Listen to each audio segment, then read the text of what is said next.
havia antecipado na quarta-feira que eu tinha a pretensão de hoje chamar a atenção para esse capítulo. E quero chamar a sua atenção especialmente para a parte que nos fala do chamado que Deus faz para Gideão, que é um dos juízes que aparecem nesse livro. Deixa eu lembrar rapidamente qual é o esquema, a lógica que esse livro estabelece para nós. Durante o período de juízes, o povo de Deus está vivendo um ciclo que se repete muitas vezes nesse livro e se repete muitas vezes na história do povo de Deus. Nesse ciclo, algumas coisas acontecem de maneira repetitiva. Uma delas é que o povo sempre faz o que é mal perante o Senhor. Nesse período da história, significa que o povo se volta para a idolatria, para outros deuses. Deus então pega o povo e entrega o povo nas mãos dos seus inimigos. O povo é punido, o povo é castigado, o povo é disciplinado por Deus, que usa inimigos para fazer isso com o seu próprio povo.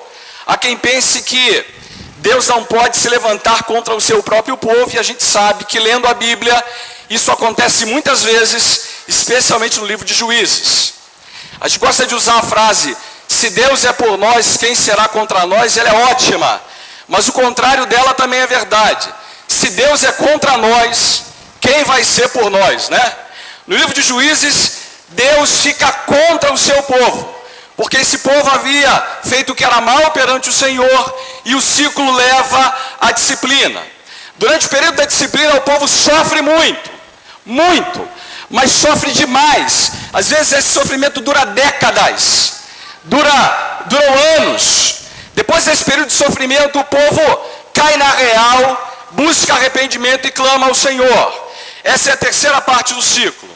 Depois então do clamor ao Senhor, Deus se volta para o seu povo e levanta um libertador, um juiz que vem ao povo, e ele passa a ser o líder que faz o povo ser liberto daquela opressão. Essa liberdade traz consigo a paz tão desejada pelo povo. O problema é que depois que o juiz morre, o povo volta a fazer o que era mal perante o Senhor. E esse é o ciclo que a gente vê se repetir por muitas vezes nesse livro. Agora, nós estamos sendo apresentados pela quarta vez a esse ciclo. Antes, Deus havia levantado Otiniel, depois Eude, depois Débora e Baraque, e agora é a vez de Deus levantar Gideão.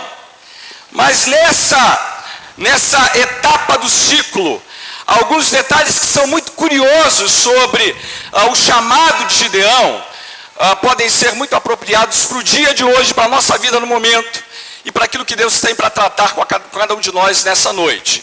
E eu quero então que você abra a Bíblia em Juízes 6, e eu vou ler o capítulo inteiro, mas eu quero chamar a sua atenção especialmente para aquilo que é dito sobre o chamado de Deus a Gideão, que vai especialmente do verso 11 até o verso de número 40. Nós leremos todo o capítulo, mas vamos nos deter especialmente daquilo que vai do verso 11 ao verso 40. E nessa parte do texto, nós temos 3 divisões que eu quero que você preste atenção nelas quando a gente for lendo. A primeira delas é que Gideão tem uma conversa com o anjo do Senhor. Gideão tem uma conversa com esse anjo, e essa conversa vai nos interessar muito. A segunda coisa é que Gideão tem que derrubar os altares a Baal que existem na sua própria casa, depois da conversa que ele tem com o anjo. E a terceira parte do texto tem a ver com um sinal que Gideão pede para Deus, para ter certeza de que ele vai ser vitorioso no enfrentamento dos midianitas. Então vamos ler o texto, e você vai entender melhor como essa divisão vai nos ajudar a entender a mensagem como um todo. Abra então em Juízes 6, e veja comigo do verso 1 até o verso 40, o capítulo inteiro, que nós leremos a partir de agora. É dito assim: fizeram os filhos de Israel o que era mal perante o Senhor. Por isso o Senhor os entregou nas mãos dos midianitas por 7 anos. prevalecendo o domínio dos medianitas sobre Israel, fizeram estes para si, por causa dos midianitas, as covas que estão nos montes, e as cavernas, e as fortificações. Porque cada vez que Israel semeava, os midianitas e os amalequitas, como também os povos do Oriente, subiam contra ele. E contra ele se acampavam, destruindo os produtos da terra até a vizinhança de Gaza. E não deixavam em Israel sustento algum, nem ovelhas, nem bois, nem jumentos, pois subiam com os seus gados e tendas e vinham como gafanhotos, em tanta multidão que não se podiam contar, nem a eles, nem aos seus camelos, e entravam na terra para a destruir. Assim Israel ficou muito debilitado com a presença dos midianitas. Então, os filhos de Israel clamavam ao Senhor. Você já viu aí o ciclo se repetindo? O tempo era difícil, o povo sofria, não tinha o que comer, e os midianitas vinham lá, destruíam tudo, e eles ficavam sem o ter que comer, sem gado, sem ovelha, sem boi, sem trigo. Era uma miséria completa. O texto chega a dizer que eles ficavam muito debilitados com a visita dos midianitas, e isso se perpetuou por 7 anos. Depois então os filhos de Israel clamaram ao Senhor. O texto prossegue no verso 7 dizendo: tendo os filhos de Israel clamado ao Senhor por causa dos midianitas, o Senhor lhes enviou um profeta que lhes disse: assim diz o Senhor Deus de Israel, eu é que vos fiz subir do Egito e vos tirei da casa da servidão, e vos livrei da mão dos egípcios, da mão de todos quantos vos oprimiam, e os expulsei de diante de vós e vos dei a sua terra. E disse: eu sou o Senhor vosso Deus, não temais os deuses dos amorreus em cuja terra habitais. Contudo, não destes ouvidos à minha voz. Deixa eu fazer uma pergunta para os irmãos antes de a gente conseguir continuar lendo o texto. Por que o povo estava na situação que estava? Por quê, irmãos? Porque eles não haviam dado ouvidos à voz de Deus. Deus não havia entregado eles naquela situação à revelia da rebeldia deles. Ao contrário, a rebeldia deles havia levado eles àquele lugar. E quando Deus os entrega na mão dos midianitas, Ele não o faz apenas para castigar o seu povo. Ao contrário, Ele faz porque Ele ama tanto o seu povo, que Ele quer que esse povo caia na real e se arrependa. Caia na real e perceba que não foi Deus que os abandonou, mas foram eles que abandonaram o Senhor. Então esse é o pano de fundo do que está acontecendo lá naquele momento da história, para Deus levantar Gideão e chamá-lo como juiz e libertador daquele povo. Então o que a gente vai ler a partir de agora é Deus indo até Gideão para falar com ele e convencê-lo de que ele deve ser o instrumento usado por Deus para libertar Israel daquela opressão em que os midianitas estavam colocando eles sob júdice. Então vamos ler o texto agora e você vai acompanhar comigo do verso 11 em diante. E agora eu vou ler de uma tacada só, sem comentários, tá bom? Então veio o anjo do Senhor e assentou-se debaixo do carvalho que está em Ofra, que pertencia a Joás, a Biesrita, e Gideão seu filho estava malhando o trigo no lagar, para o pôr a salvo dos midianitas. Então o anjo do Senhor lhe apareceu e lhe disse: o Senhor é contigo, homem valente. Respondeu-lhe Gideão: ai, Senhor meu, se o Senhor é conosco, por que nos sobreveio tudo isto? E que efeito de todas as suas maravilhas que nossos pais nos contaram, dizendo: não nos fez o Senhor subir do Egito, porém agora o Senhor nos desamparou e nos entregou nas mãos dos midianitas. Então se virou o Senhor para ele e disse: vai nessa tua força e livra Israel da mão dos midianitas. Porventura não te enviei eu? E ele lhe disse: ai, Senhor meu, com que livrarei Israel? Eis que a minha família é mais pobre em Manassés, e eu, o menor na casa de meu pai. Tornou-lhe o Senhor: já que estou contigo, ferirás os midianitas como se fossem um só homem. Ele respondeu: se agora achei mercê diante dos seus olhos, dá-me um sinal de que és tu, Senhor, que me falas. Rogo-te que daqui não te apartes até que eu volte e traga a minha oferta, e a deponha perante ti. Respondeu ele: esperarei até que voltes. Então entrou Gideão e preparou um cabrito e bolos asmos de uma efa de farinha. A carne pôs num cesto e o caldo numa panela, e trouxe-lhe até debaixo do carvalho e lhe o apresentou. Porém o anjo de Deus lhe disse: toma a carne e os bolos asmos, põe-nos sobre esta penha e derrama-lhe por cima o caldo. E assim o fez.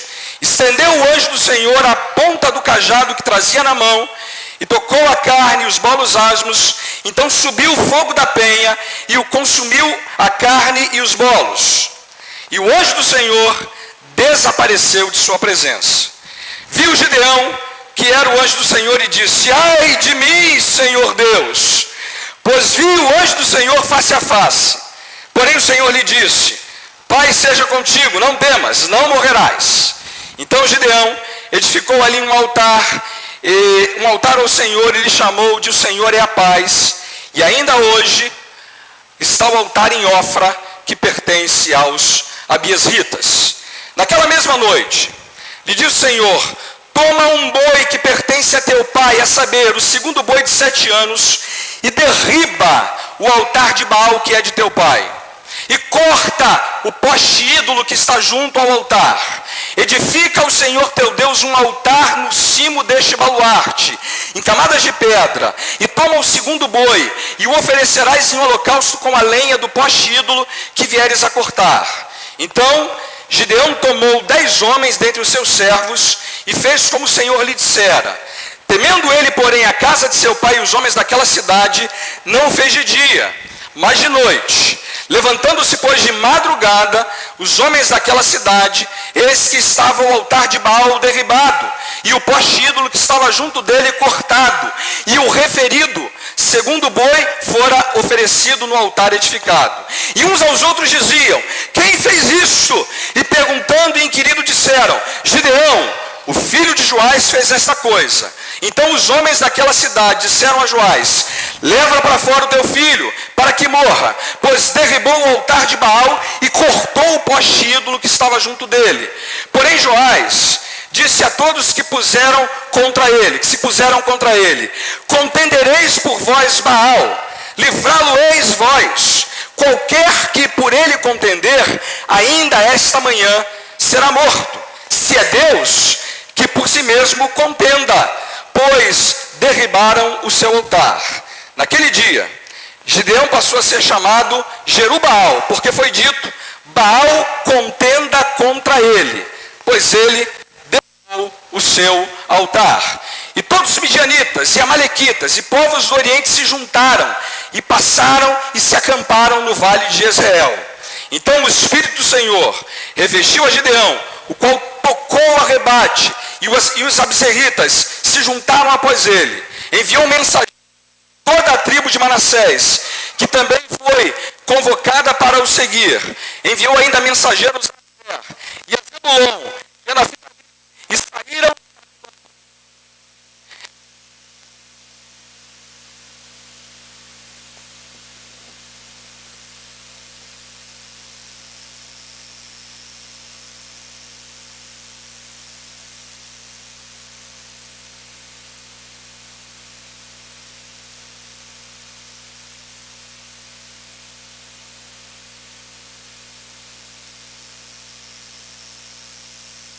E apertando a lã do orvalho, dela espremeu uma taça cheia de água. Disse mais Gideão: não se acenda contra mim a tua ira, se ainda falar só esta vez. Rogo-te que mais esta vez faça eu prova com a lã, que só a lã esteja seca, e na terra ao redor haja orvalho. E Deus assim fez naquela noite, pois só a lã estava seca, e sobre a terra ao redor havia orvalho. Até aqui a leitura da palavra do Senhor, que vocês ouviram com toda atenção a respeito do microfone que não está funcionando. É isso? Você veja que eu perguntei no início, né? Ele não quer funcionar mesmo. Vamos pro antigo.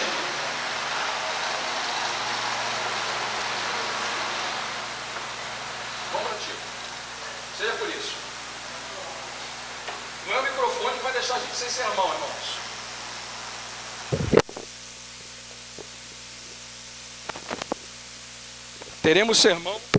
Teremos sermão com ou sem microfone. Então você acompanhou comigo a leitura do texto. O texto é cheio de detalhes importantes, diferentes do que a gente está acostumado na nossa cultura. Eu vou tentar ajudá-los a entender cada um deles. Mas o que eu quero, acima de tudo, é que a gente extraia as lições que esse texto tem para nós. Acima da gente ficar preocupado com os detalhes da passagem, eu quero que a gente saia daqui essa noite compreendendo o desafio que Deus está colocando para Gideão e que Ele coloca para a nossa vida o tempo todo, como crentes, na atual conjuntura, na realidade que a gente tem para enfrentar. Vou dar só um exemplo do que eu estou tentando dizer com essa frase. Ontem, eu pude ir a Copacabana à noite com a minha irmã dos Estados Unidos, que está aí. Viviane está aí. E ela está indo embora amanhã. E ela queria muito ir em Copacabana, passear e conhecer lá e rever lá aquele lugar, e eu fui com ela. Preferi ir de transporte público. Era melhor, mais fácil, a gente foi à noite, ficou até um pouco mais tarde, voltou tranquilo. Mas na ida para lá a gente pegou um metrô, e obviamente repleto de foliões.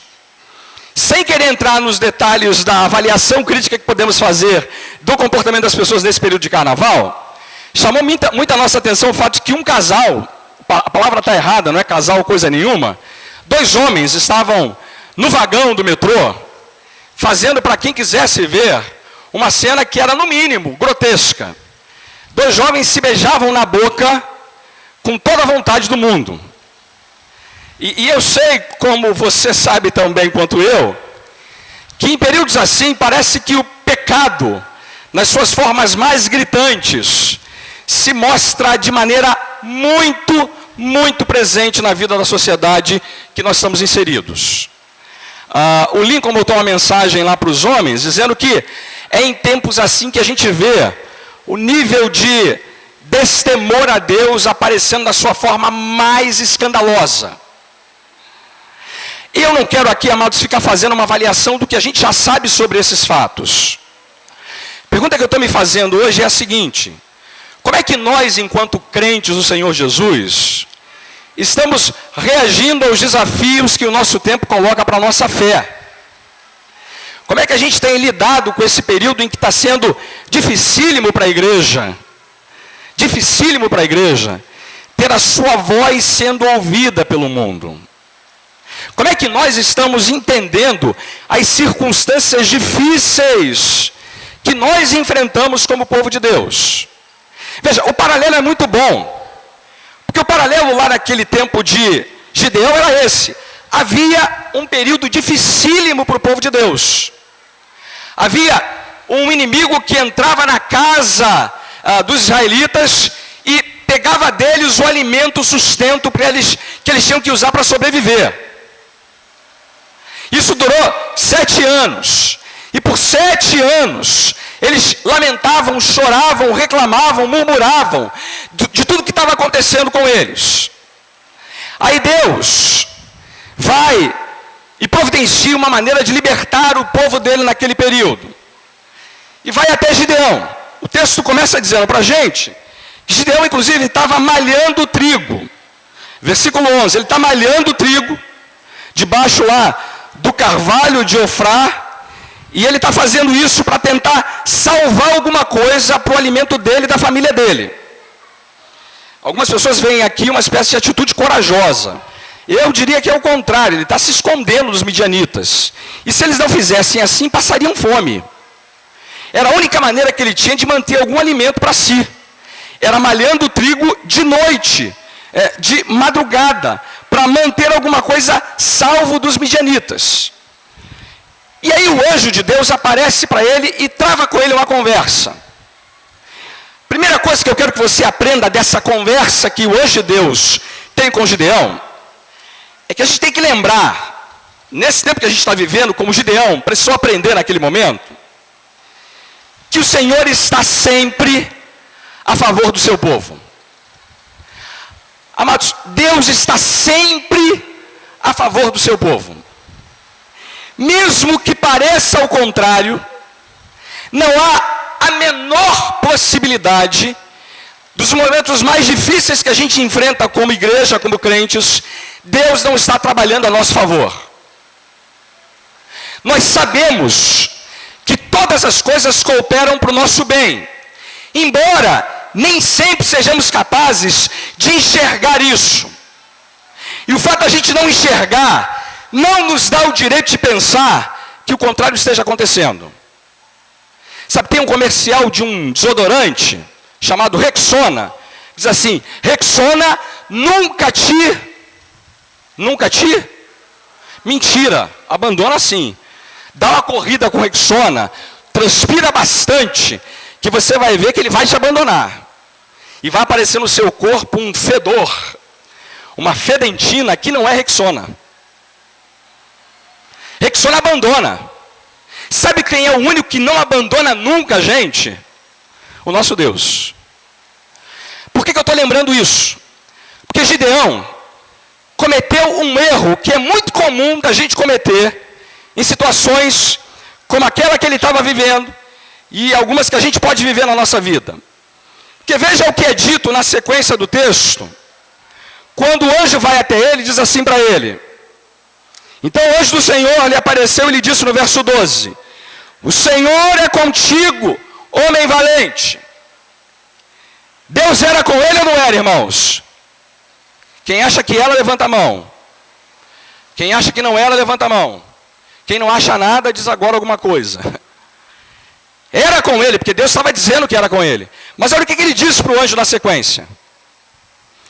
Respondeu-lhe Gideão: ai, Senhor meu, se o Senhor é conosco, por que nos sobreveio tudo isto? E ele ainda conclui algo ainda mais surpreendente. E que efeito de todas as tuas maravilhas que nossos pais nos contaram, dizendo: não nos fez o Senhor subir do Egito, porém agora o Senhor nos desamparou e nos entregou nas mãos dos midianitas. O que ele está dizendo está certo? Não. O erro que ele está cometendo é um erro muito comum. Muito comum. Basta a situação ficar crítica e a gente fala assim: Deus esqueceu da gente. Basta o problema se avolumar na nossa vida: Deus me abandonou e me desamparou. Ele não quer mais saber de mim. Não está mais preocupado com aquilo que está se passando comigo. Veja, primeiro erro que a gente não pode cometer nessa hora é tirar conclusões precipitadas como Gideão fez. E Gideão tinha um problema ainda mais grave, sabe por quê? Porque Deus não havia desamparado coisa nenhuma o povo que tinha abandonado a Deus. O povo que não tinha mais dado ouvidos à voz do Senhor.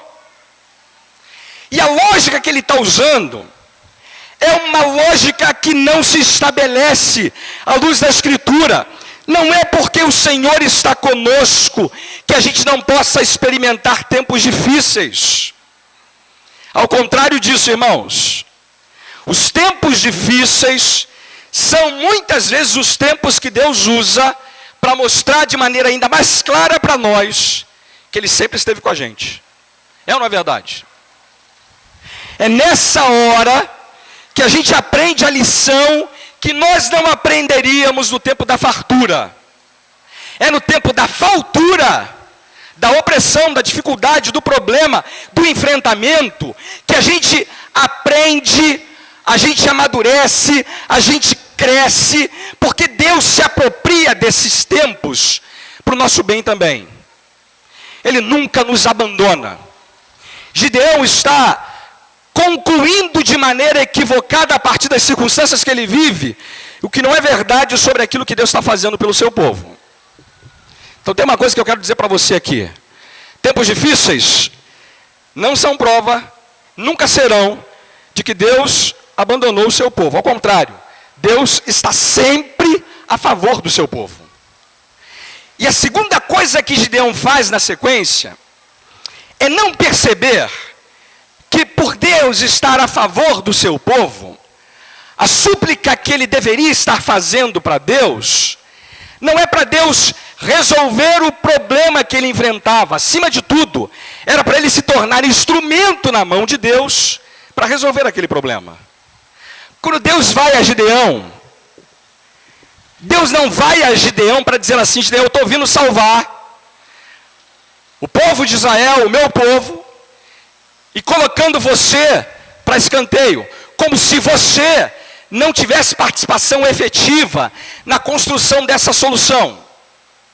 Às vezes a gente ora a Deus, pedindo assim: Senhor, manda obreiros para a tua seara. E o que Ele espera que a gente faça é que eu e você estejamos dispostos para ser o obreiro que pode fazer a diferença na seara dele.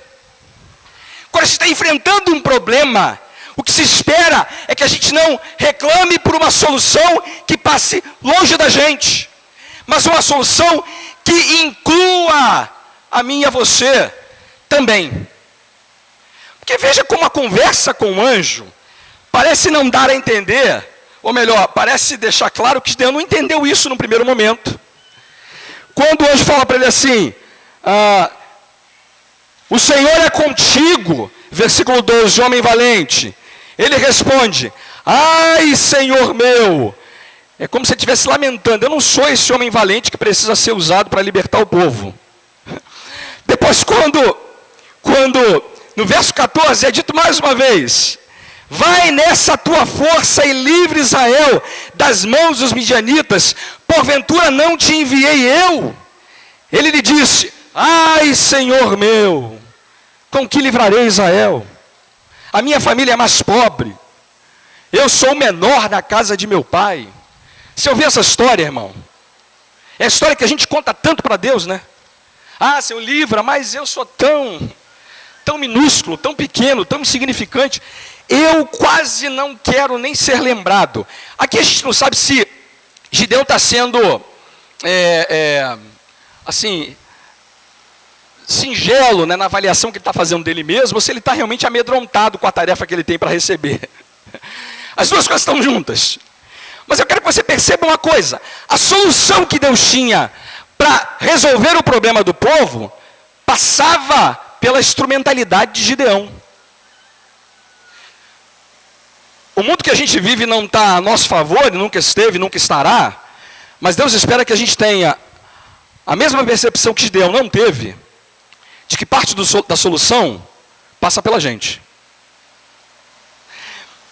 E aqui eu queria que você prestasse atenção em duas coisas muito importantes.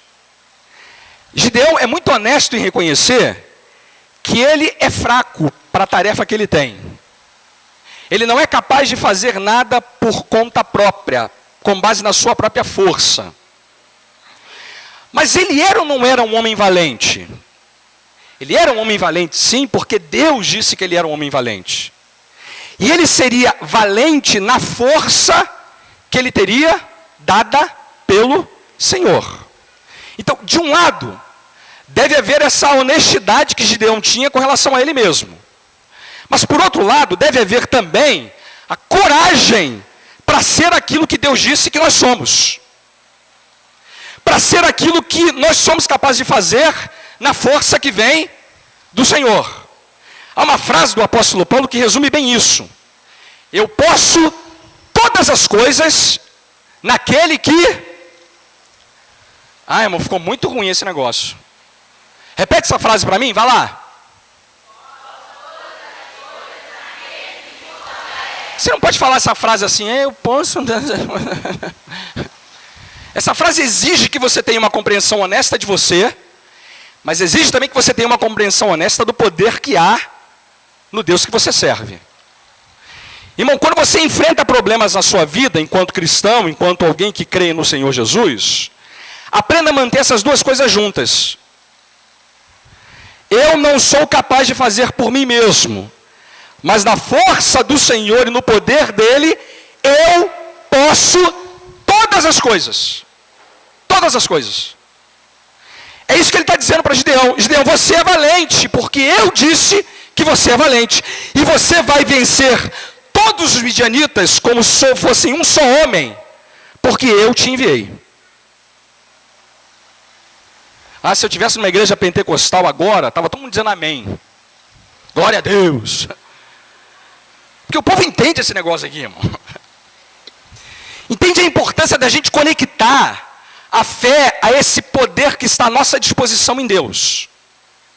Timidez, nesse sentido, não é algo que se espera de quem já compreendeu o seu chamado para ser cristão.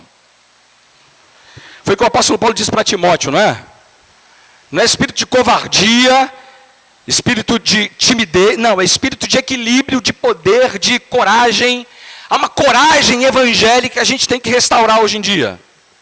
A igreja está muito acuada, muito amedrontada, como se ela pudesse enfrentar por conta própria o problema que ela tem para enfrentar. Não pode enfrentar por conta própria, mas no poder de Deus, ninguém segura a gente, irmão. Ninguém segura a gente. No poder de Deus, ninguém segura a gente. Segura, irmão? Não, então tá bom. O problema é o seguinte: Gideão, portanto, precisava entender esse lado aqui no seu chamado. Para enfrentar aquela situação, sabendo que Deus estava com ele, mesmo naquele tempo difícil.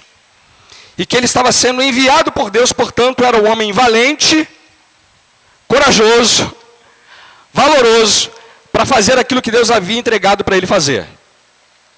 A questão é a seguinte: quem é esse anjo que aparece para Gideão? Quem é esse anjo?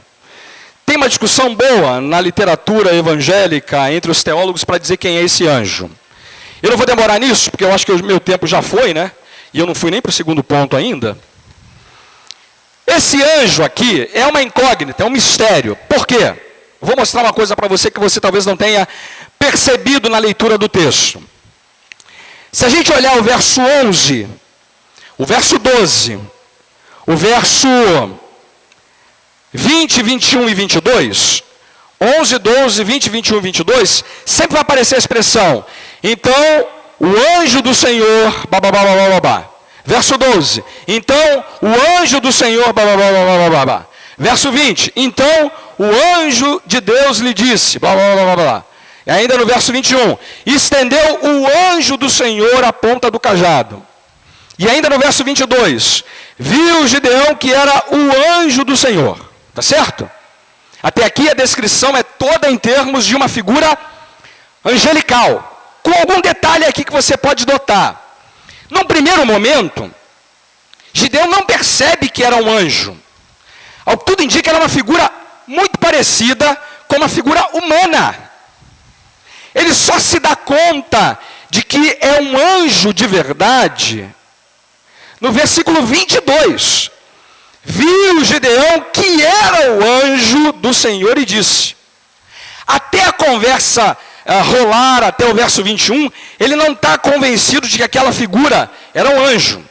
Ele só sabe que é um anjo depois que ele vê ele tocando com o cajado na carne, nos bolos lá, e aí a comida foi consumida e ele desaparece da presença dele. Tem uma coisa curiosa no Novo Testamento e no Velho Testamento.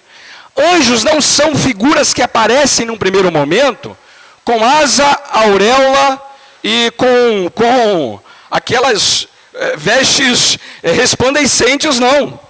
O livro de Hebreus chega a dizer que você pode hospedar anjo na sua casa sem nunca saber que foi um anjo. Talvez você desconfie, mas nunca saberá. Jamais saberá. Aqui o anjo é uma figura assim. No primeiro momento ele não vê como anjo. Mas o texto não descreve ele apenas como anjo. Ele descreve ele também como o próprio Senhor. Veja aí os versículos. Eu vou ser rápido nisso. Versículo 14, 15, 16 e 23. No verso 14 é dito assim: então se virou o Senhor para ele e disse: vai nessa tua força e livre Israel das mãos dos midianitas, porventura não te enviei eu? Aí ele responde: ai, Senhor meu. Aí veja na sequência, no verso de número 15, ai Senhor meu, ora, era o anjo ou o Senhor? Veja ainda mais à frente, no verso 16, tornou-lhe o Senhor, já que eu estou contigo, ferirás os midianitas como se fossem um só homem. Se você não estiver convencido do que eu estou tentando mostrar para você, veja ainda no verso 23. Porém o Senhor lhe disse, Pai seja contigo, não temas, não morrerás. Porque ele conclui no verso 22 o seguinte, como eu vi o Senhor face a face, eu vou morrer. Aí ele recebe essa orientação, não tema, fique em paz que você não vai morrer. Mas a pergunta que eu estou fazendo é a seguinte, quem é esse anjo?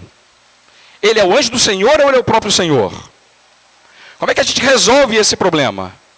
Então o pessoal aqui da minha esquerda acha que é o anjo do Senhor. O pessoal da direita acha que é o Senhor. O problema é que o texto diz as duas coisas simultaneamente. Como é que a gente resolve esse problema? A gente só resolve esse problema no Novo Testamento, irmãos.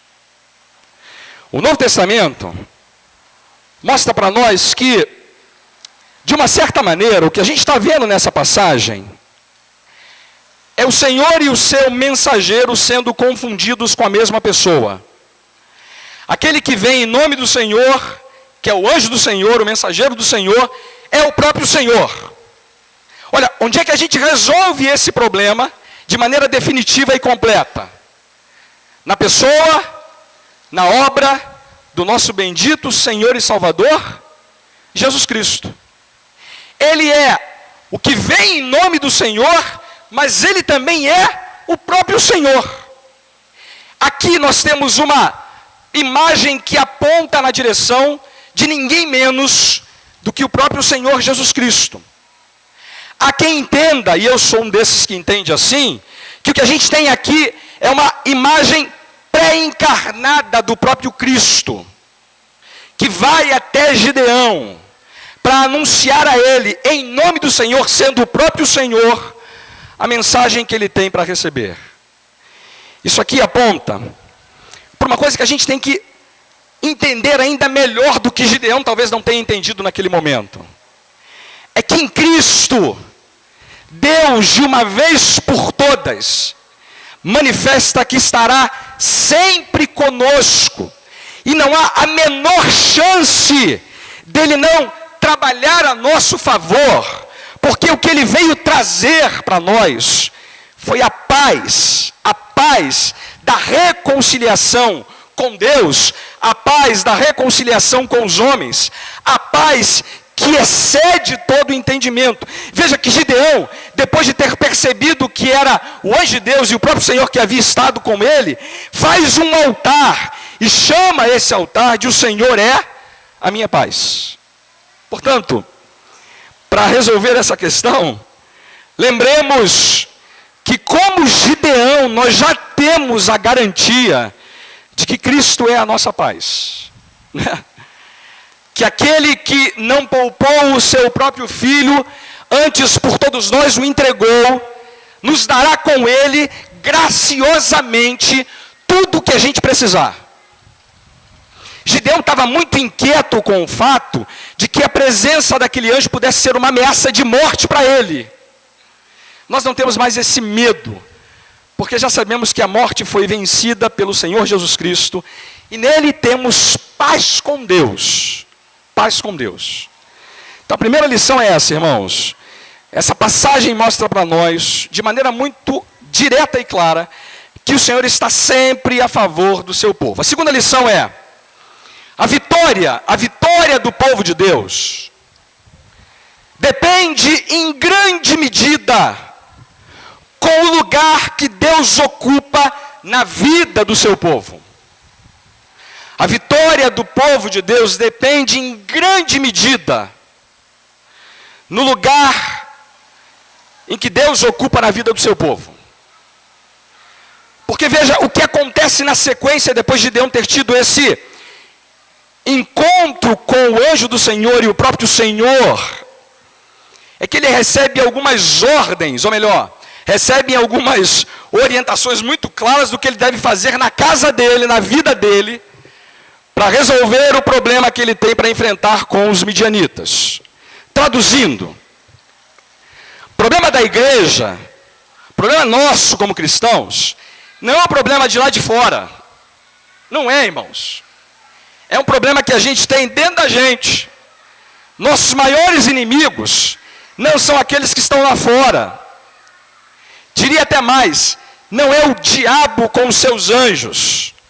Nosso maior inimigo é o nosso coração, que não se inclina de maneira íntegra e total a Deus.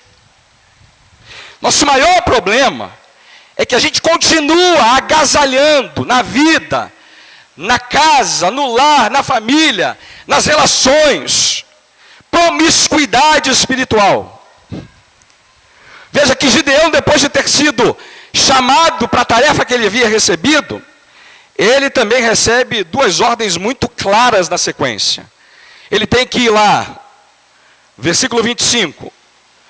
Disse o Senhor a ele: toma um boi que pertence a teu pai, a saber, o segundo boi de 7 anos, e derriba o altar de Baal, que é de teu pai, e corta o poste ídolo que está junto ao altar.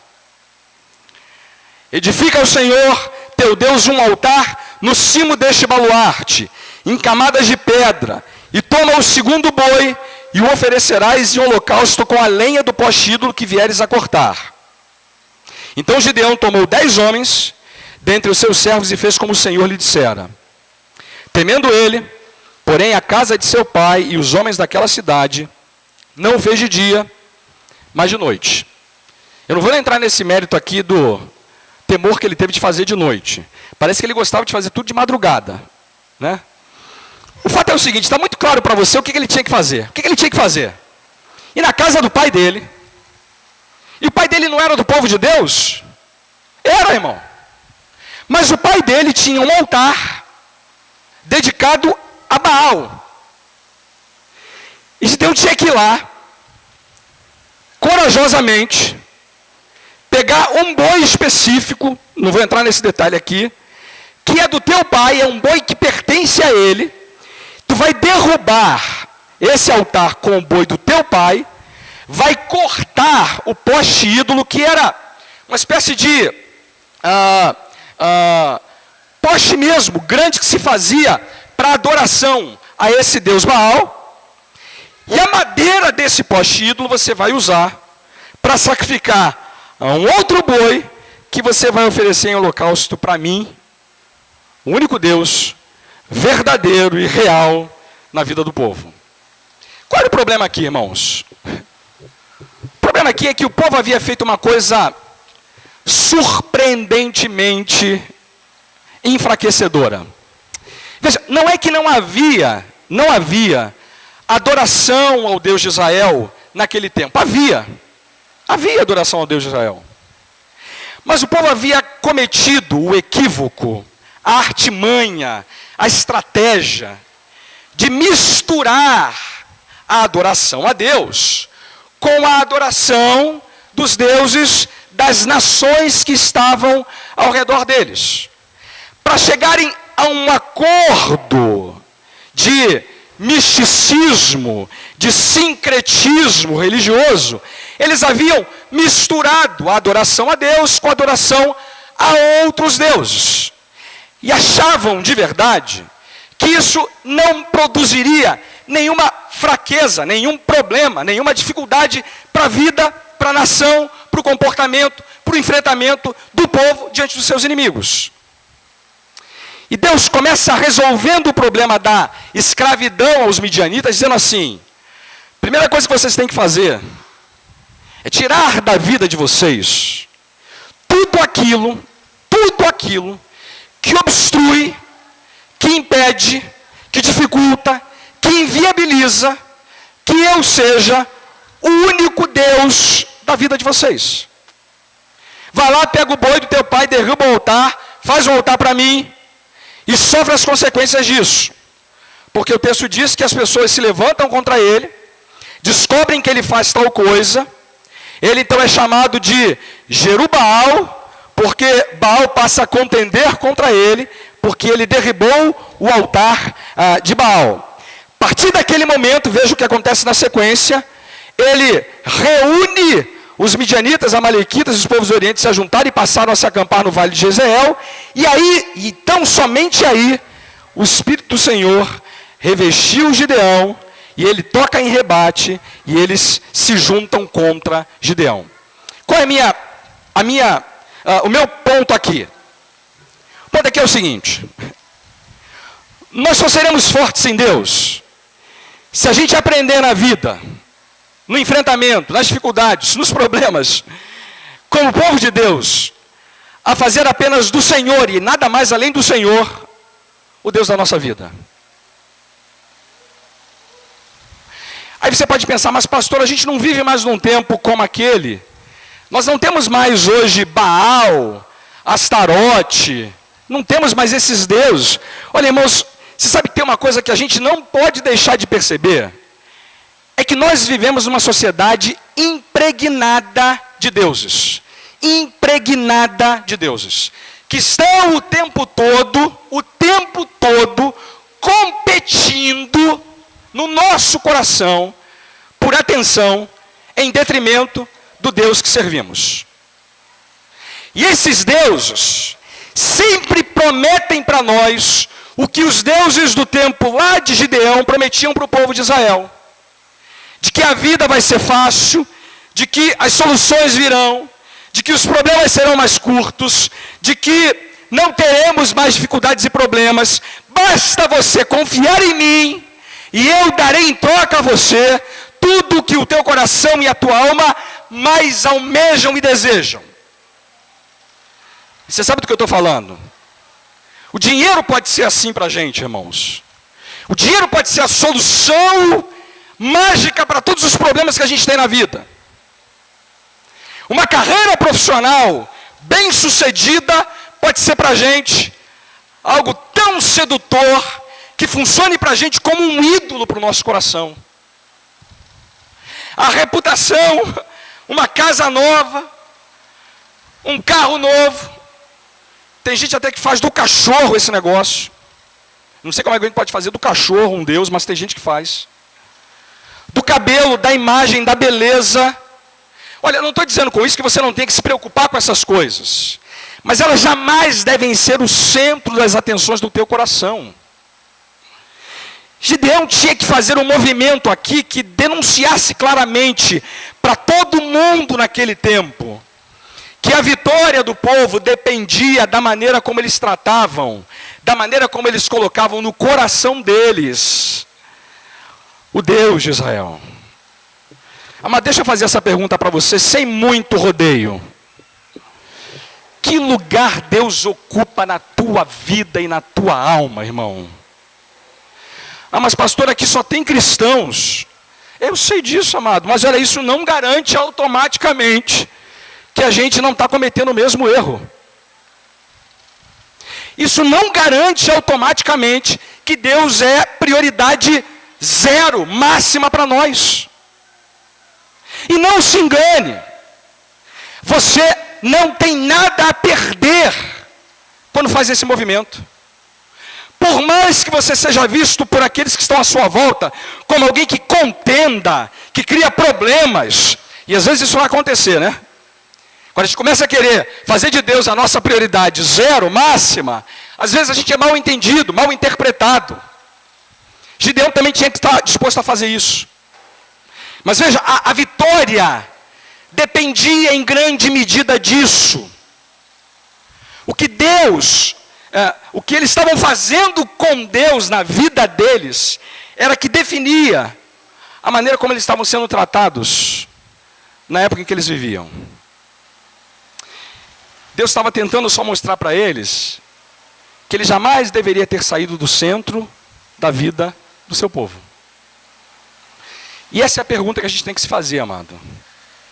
Nós caminhamos como povo de Deus na atual conjuntura, eu e você, como quem busca isso acima de tudo mais. Fazer do Senhor, o Senhor de verdade das nossas vidas. Terceira lição que a gente tem aqui nesse texto. é que Deus já nos deu garantias incomparáveis de que Ele está a nosso favor quando a gente se dispõe a fazer o mesmo movimento que Gideão fez.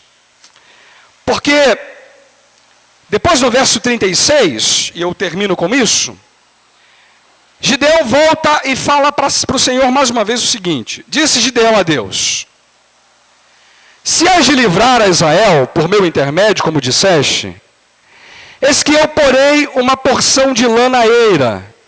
Se o orvalho estiver somente nela e seca a terra ao redor, então conhecerei que has de livrar Israel por meu intermédio, como disseste. Depois o texto diz que ele faz o movimento inverso no verso 38. E assim sucedeu, porque ao outro dia se levantou de madrugada e, apertando a lã do orvalho, dela espremeu uma taça cheia de água. E disse mais Gideão: não se acenda contra mim a tua ira.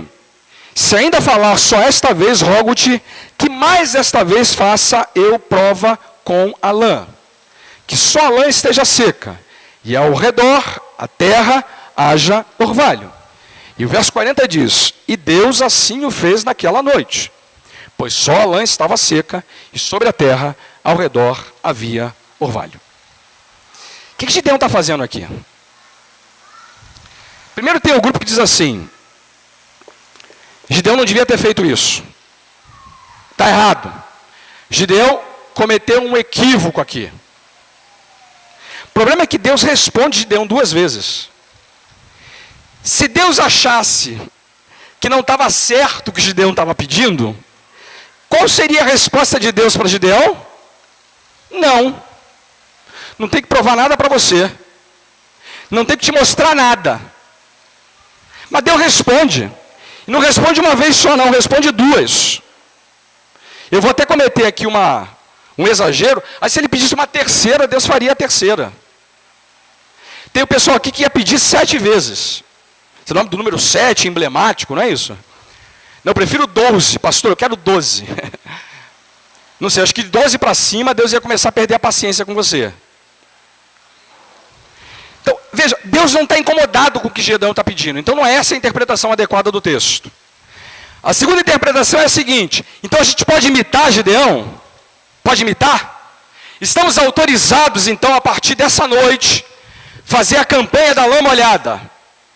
Tá bom? Cada um sai daqui com um pedaço de lã na mão, vai para casa e pede para Deus molhar a lã. E depois você vai lá, espreme e sai uma taça de água.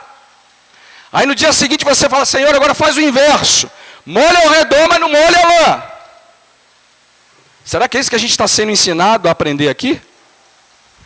Eu vou logo antecipar: nós não teremos a campanha da lã molhada. Nós não faremos isso na igreja. Porque esse texto não está ensinando isso para a gente. E vou dizer mais: quem pede sinal para Deus nesses termos, não entendeu nada do Evangelho. Nada do Evangelho. Sabe que algumas pessoas pegam esse texto para dizer assim: pastor, eu estou aí esperando uma vaga de emprego. E eu falei para Deus o seguinte: se me ligarem amanhã de manhã, se o telefone tocar, é porque eu tenho que pegar esse emprego. Se o telefone não tocar, vou ficar desempregado, pastor. Vivendo pela fé. Você é um malandro, preguiçoso, que está usando uma artimanha para tentar justificar a sua falta de interesse pelo trabalho. Esse texto não está dizendo para a gente começar a usar esse mecanismo na relação com Deus. Eu vou até mostrar uma coisa para os irmãos. Sabe quem usou esse mecanismo e recebeu uma boa palmada, de uma maneira metafórica? Foi ninguém menos do que o diabo. Abra sua Bíblia em Mateus, capítulo 4, verso 6. Você lembra quando Jesus está sendo tentado? O diabo faz essa proposta para Jesus.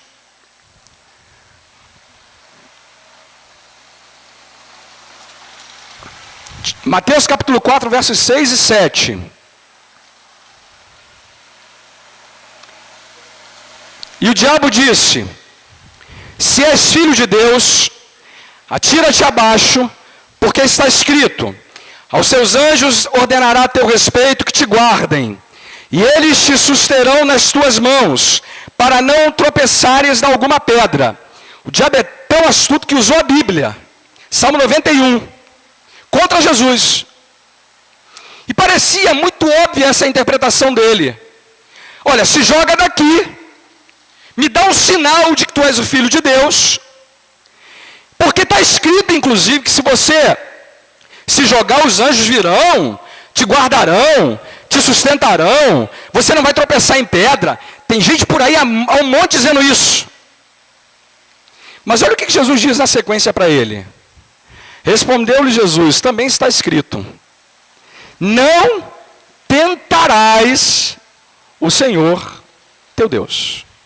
Concluindo, se a gente usa aquela passagem de Gideão para achar que estamos autorizados para sair por aí fazendo tentativas que mostrem o poder de Deus para nós, nós estamos caindo na mesma artimanha, na mesma conversa fiada que o diabo usou com Jesus.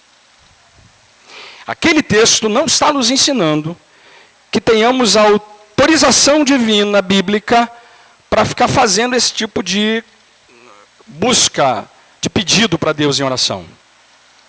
Mas isso não resolve o problema. Então por que Gideão fez o que fez?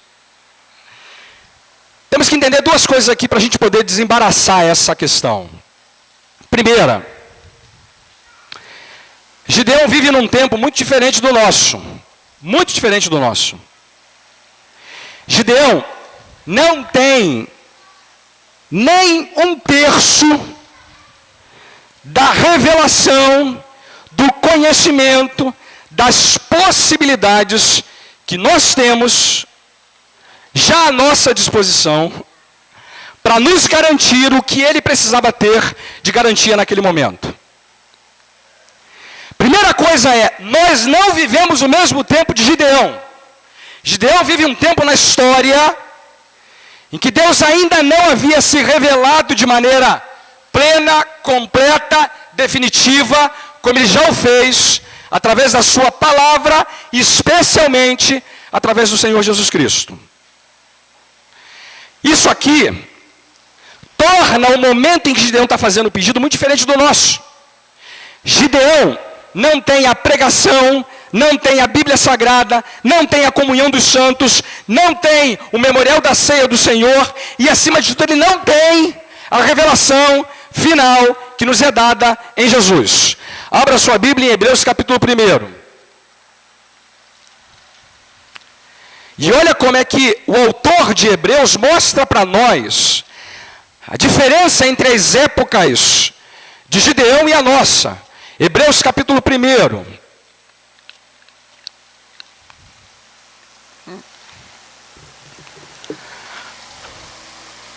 Capítulo 1, versos 1, 2 e 3. Vou parar por aí. Havendo Deus outrora falado muitas vezes e de muitas maneiras aos pais pelos profetas, nesses últimos dias nos falou pelo Filho, a quem constituiu o herdeiro de todas as coisas, pelo qual também fez o universo.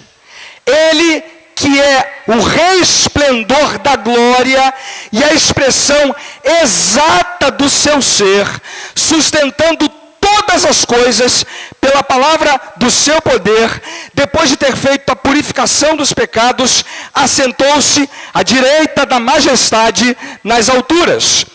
Ele, o Filho, é a revelação final de Deus a nós, e nele há o resplendor da glória, a expressão exata do ser de Deus, nele o poder, o sustento, a glória, a purificação está claramente dita para nós.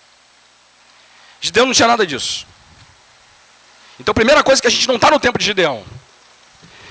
Pedir o que Gideão pediu é ignorar o que Deus já fez em Cristo por nós. Segunda coisa importante, é que Gideão não está pedindo para Deus aqui uma resposta para a dúvida que ele tem de que deve ou não deve fazer o que Deus mandou ele fazer. Não é isso que ele está fazendo. Pode pensar que Gideão está assim, será que eu vou ou não vou? Se eu for, eu quero que Deus garanta que eu deva ir. Mas Deus já tinha feito isso para ele. Não é essa a questão. O que ele está pedindo aqui para Deus é que Deus mostre para ele de uma maneira clara e completa a majestade, a soberania, a grandeza e o poder de Deus a ele. Quando ele pede para ver Deus sendo capaz de molhar a lã e não molhar num segundo momento, molhar ao redor da lã e não molhar no segundo momento, o que ele está pedindo é o seguinte: tu és o Deus que controla todo o universo. Não há nada que escape do teu controle. Tudo está sob a tua soberania, a tua majestade. E a resposta que ele recebe é sim. Ele quer ter certeza de que as peças que ele sabe sobre Deus se encaixam nessa última revelação e questionamento que ele está fazendo. Portanto, irmãos, o que eu estou tentando dizer é o seguinte: quando eu e você estamos em dúvidas, fracos, incertos, precisamos ter garantias de que Deus está trabalhando a nosso favor, eu sugiro para você o seguinte: não peça para Deus molhar a lã, não peça para Ele não molhar a lã, não. Alimente-se do Senhor Jesus Cristo. Olhe para Ele, compreenda quem Ele é, conheça-o como Salvador e Senhor da tua vida, se aproxima dEle e olha com espanto a grandeza, a majestade, o poder e a soberania que Ele tem. A certeza de que nada escapa ao controle dEle, que tudo que Ele faz o tempo todo Ele faz, como aquele que está sentado à destra de Deus, como a expressão exata do ser de Deus, como a imagem do Deus invisível.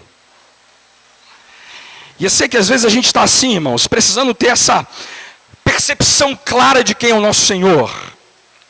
Gideão estava querendo isso. Nós já temos elementos que nos dão garantias irrefutáveis da grandeza do nosso Deus. E não precisa cavar muito fundo, não.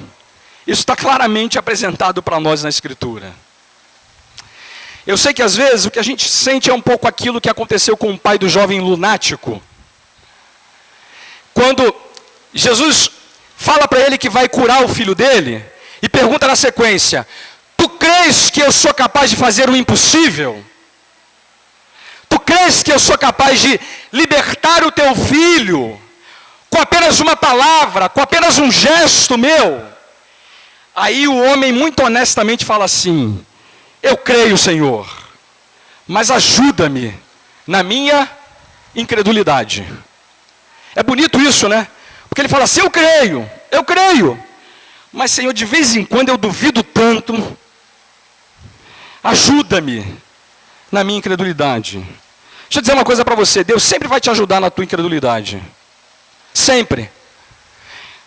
Gideão perguntou 2 vezes, Deus respondeu 2 vezes. Ele vai responder para você quantas vezes forem necessárias, levando você a entender, levando você a enxergar quem é o Senhor Jesus Cristo.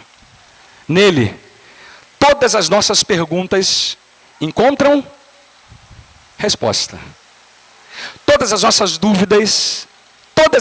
dúvidas são arrebatadas para longe. Todos os nossos anseios encontram paz. Nele, todas as nossas indagações e inquietações são agasalhadas, são transformadas em aprendizado que nos faz enxergar quão grande é o Deus que nós servimos. Que Deus o abençoe, amado. Que a gente possa ter aprendido com Gideão que o Senhor está sempre a favor do seu povo.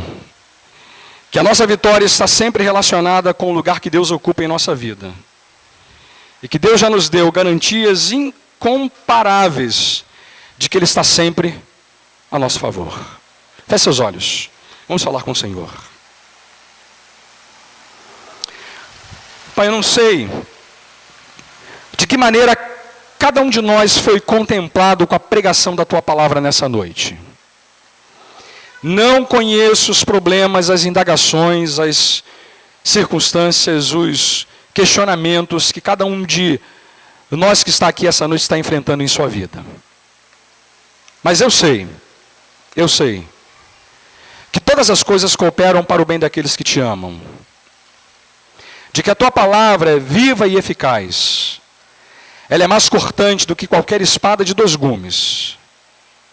Ela penetra mente e coração e ela é capaz de discernir as intenções mais profundas da nossa alma. Eu te imploro que essa palavra exposta seja instrumento usado pelo teu Santo Espírito para nos dar encorajamento na nossa luta diária como cristãos, para nos dar direcionamento nas escolhas que fazemos em cada momento da nossa vida, para nos dar paciência, para entender que tu estás sempre trabalhando por nós, mesmo que as circunstâncias digam o contrário. Que essa história extraída da experiência de Gideão nos ajude a compreender que nada e nem ninguém pode nos separar do teu amor. É a nossa oração, pedindo que tu nos faça entender com os olhos espirituais essas verdades. E que agora o amor de Deus o Pai, a graça soberana de nosso bendito Senhor e Salvador Jesus Cristo, e a comunhão eterna do Santo Espírito de Deus, esteja convosco, com todo o povo do Senhor espalhado por toda a face da terra, hoje e para todos sempre. Amém, Senhor.